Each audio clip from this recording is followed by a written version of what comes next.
Bismillahirrahmanirrahim. Assalamualaikum warahmatullahi wabarakatuh. Alhamdulillahilladzi arsala rasulahu bil huda wa dinil haqq liyuzhirahu 'alad dini kulli wa kafa billahi syahida. Allahumma shalli wa sallim ala nabiyyina Muhammad wa ala alihi wa sahbihi wa mawalah. Amma ba'd. Rekan-rekan mahasiswi di perkuliahan Hukum Acara Pidana. Pada hari ini, kesempatan kali ini, materi pada kali ini adalah berfungsinya hukum pidana, hukum acara pidana. Jadi ada setidaknya 5 hal yang menjadi sebab musabab daripada berfungsinya atau berlakunya hukum acara pidana. Jadi saya tekankan lagi, keberadaan hukum acara pidana adalah dalam rangka menegakkan dan mempertahankan hukum pidana material. Dengan demikian, berfungsinya hukum acara pidana adalah apabila pertama ada laporan. Jadi ada 5 ya. Yang pertama itu ada laporan bahwa telah terjadi suatu tindak pidana. Nah, apa itu kemudian laporan? Jadi teman-teman harus bisa membedakan apa itu laporan, apa itu pengaduan. Nah, itu 2 hal yang berbeda di hukum pidana ya. Di hukum acara pidana itu 2 hal yang berbeda. Nah, kita bahas laporan dulu. Jadi laporan merupakan pemberitahuan yang disampaikan oleh seseorang karena hak atau kewajiban berdasarkan undang-undang kepada pejabat yang berwenang tentang telah atau sedang atau diduga akan terjadinya peristiwa pidana. Itu ada di pasal 1 butir 24 Kitab Undang-Undang Hukum Pidana. Nah, jadi ada 3 hal yang kita garis bawahi. Yang pertama adalah telah ada peristiwa pidana. Yang kedua adalah sedang ada peristiwa pidana. Yang ketiga adalah diduga telah terjadi peristiwa pidana. Nah, maka aparat penegak hukum akan melakukan segala upaya untuk membuat terang atau jelas peristiwa pidana yang terjadi. Jadi menemukan tersangkanya, melakukan penuntutan, dilakukan pemeriksaan di depan sidang pengadilan untuk mencari dan mendapatkan kebenaran material atas peristiwa pidana. Jadi peristiwa pidana ini kemudian hal lain yang dapat dicatat di sini bahwa untuk masalah laporan, satu sisi merupakan hak dari orang dirugikan. Misalnya orang yang kecurian suatu barang, di sisi lain laporan merupakan kewajiban bagi seorang yang mengetahui tentang adanya tindak pidana. Jadi tidak serta-merta orang yang menjadi korban yang melaporkan. Jadi laporan merupakan kewajiban bagi seorang yang mengetahui. Jadi yang mengetahui tentang adanya tindak pidana. Jadi apabila seorang punya kewajiban harus melaporkan, tetapi yang bersangkutan tidak melaporkan kepada aparat penegak hukum, dapat diancam juga. Itu namanya nanti pasal pembiaran. Jadi itu diancam termaktub pada pasal 164 dan 165 Kitab Undang-Undang Hukum Pidana.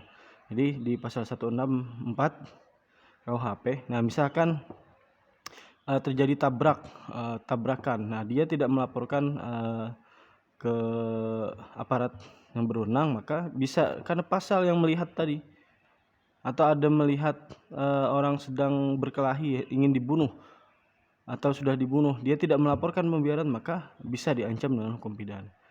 Nah, jadi dari pasal 164 Kitab Undang-Undang Hukum Pidana menyatakan barang siapa mengetahui ada sesuatu permufakatan untuk melakukan kejahatan berdasarkan pasal-pasal 104 sampai dengan 104, 106, 107 dan 108, 113, 115, 124, 187 atau 187 sedang masih ada waktu untuk mencegah kejahatan itu. Jadi ada kesempatan untuk mencegah kejahatan itu dan dengan sengaja tidak segera memberitahukan tentang hal itu kepada pejabat kehakiman.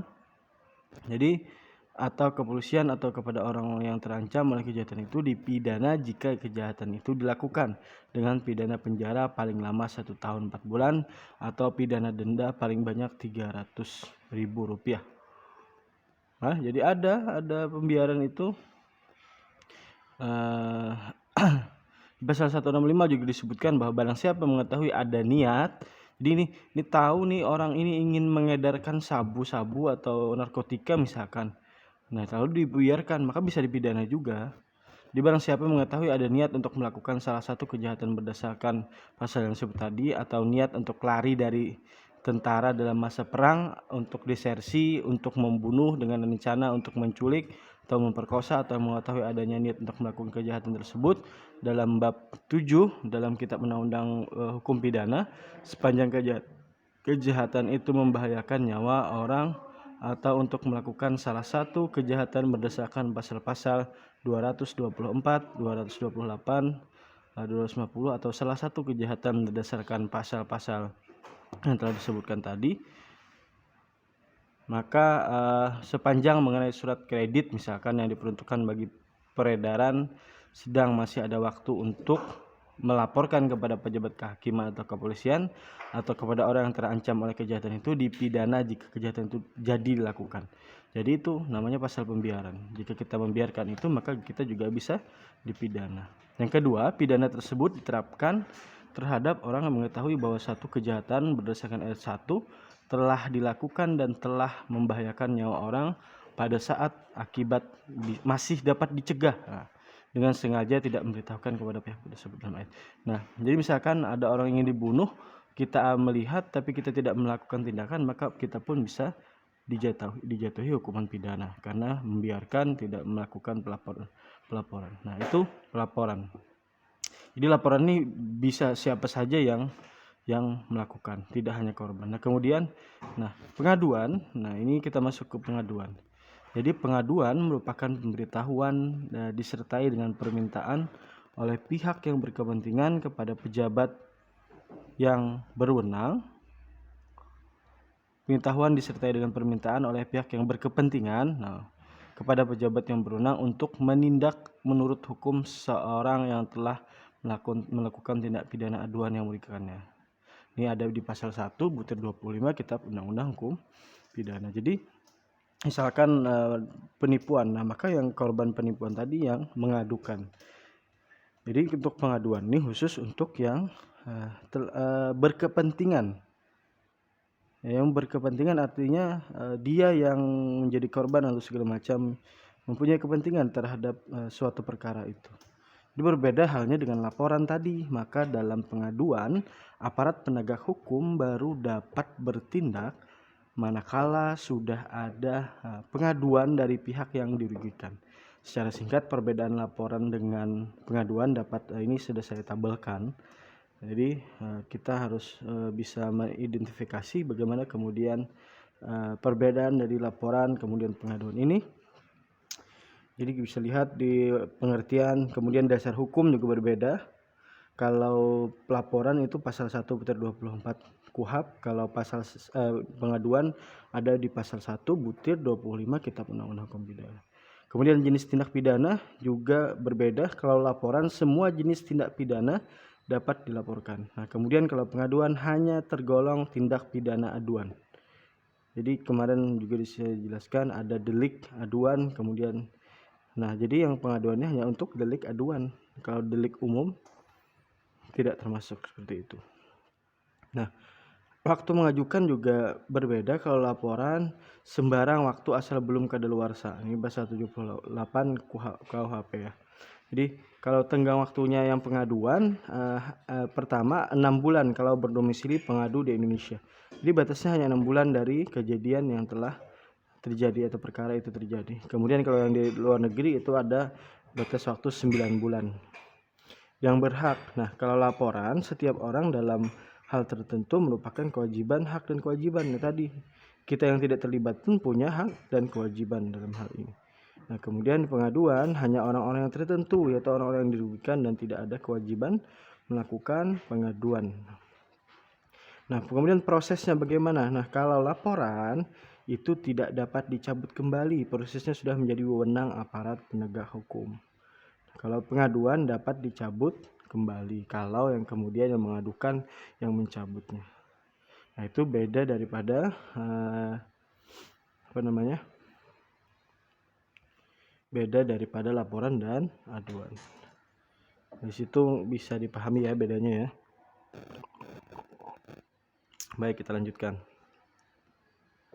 Nah, macam tindak pidana aduan nih masih tentang pengaduan ya. Jadi ada beberapa macam tindak pidana aduan, terbagi dua, yaitu ada tindak pidana aduan absolut dan relatif.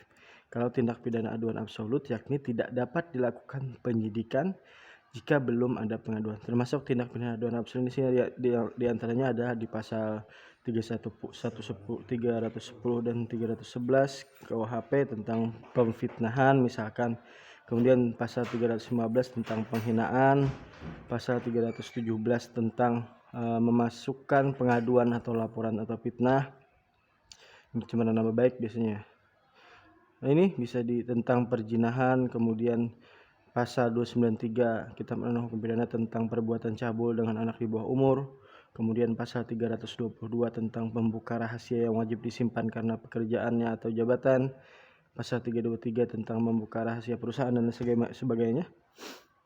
Nah, jadi absolut ini. Kalau yang relatif itu tentang pencurian oleh keluarga atau suami atau istri, kemudian pemerasan oleh keluarga, ini kaitannya dengan jadi relatif itu dapat dilakukan penyidikan sebelum ada pengaduan, tetapi penuntutannya tidak dapat dilakukan jika belum ada pengaduan, termasuk tindak pidana aduan relatif. Ini beberapa hal ya.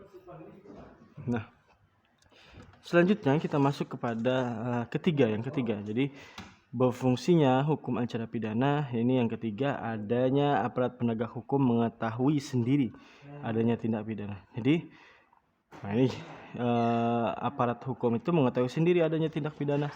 Jadi aparat penegak hukum mengetahui sendiri adanya tindak pidana. Hal ini berarti bahwa diketahuinya tindak pidana tersebut tidak berdasarkan laporan ataupun pengaduan, namun memang aparat penegak hukum mengetahui sendiri. Misalnya, pada saat seorang aparat kepolisian berpatroli, dia mengetahui terjadi tindak pidana perampokan, sehingga dia melakukan tindakan penangkapan dan membawa tersangka ke kantor kepolisian. Nah, ini berfungsilah hukum acara pidana. Nah, ini yang menarik juga jarang tapi ada terjadi, itu diberitakan di media massa.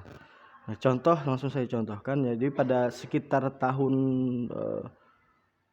80-an telah terjadi kecelakaan kereta api di Bintaro. Jadi tragedi Bintaro. Jadi banyak korban pada kecelakaan tersebut. Nah, pada saat situasi seperti itu ada seorang wanita yang mengaku sambil menangis bahwa salah satu korban adalah suaminya. Nah, kemudian kalangan wartawan, pers tertarik dengan perempuan itu. Jadi maksudnya tertarik itu untuk wawancara segala macam. Jadi nalurinya sebagai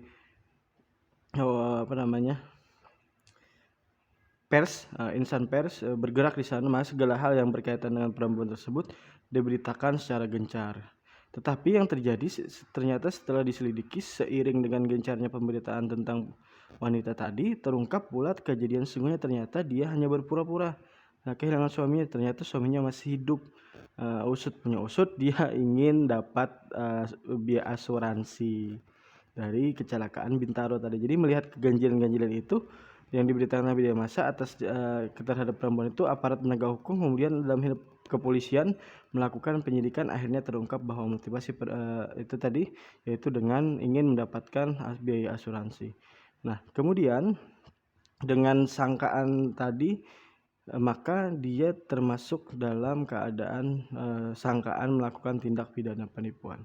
Jadi segala tindakan yang dilakukan aparat kepolisian di atas merupakan salah satu bentuk berfungsinya hukum acara pidana berdasarkan adanya pemberitaan di media massa. Itu contohnya langsung. Ya. Nah, kemudian ada tertangkap tangan. Nah, ini yang sering kita dengar nih, OTT, operasi tangkap tangan KPK. Nah, ini dalam hal ini maka ini menjadi salah satu berlakunya hukum acara pidana. Jadi hukum acara pidana secara otomatis akan berfungsi manakala apabila ada seorang pelaku tindak pidana yang tertangkap tangan. Nah, pengertian tertangkap tangan adalah tertangkapnya seseorang pada waktu sedang melakukan tindak pidana. Maka yang sering kita dengar OTT, operasi tangkap tangan, atau dengan segera sesudah berapa saat tindak pidana itu dilakukan atau saat kemudian diserukan oleh orang banyak sebagai seorang yang melakukan atau melakukan sebuah tindak pidana. Ini Jadi satu hal yang dapat kita amati di sini dalam hubungannya dengan tertangkap tangan, siapapun tidak perlu aparat penegak hukum yang mengetahui hal tersebut berhak melakukan upaya penangkapan, kemudian tersangkanya diserahkan kepada aparat penegak hukum. Nah, misalkan itu pencurian ternyata tertangkap tangan. Nah, yang melakukan kewajiban tidak perlu menunggu polisi, dalam hal ini diamankan, diserahkan ke kantor polisi, bukan dihakimi ya. Nah, itu kemudian 5 hal yang menjadi faktor dalam berfungsinya atau berlakunya hukum acara pidana. Oke.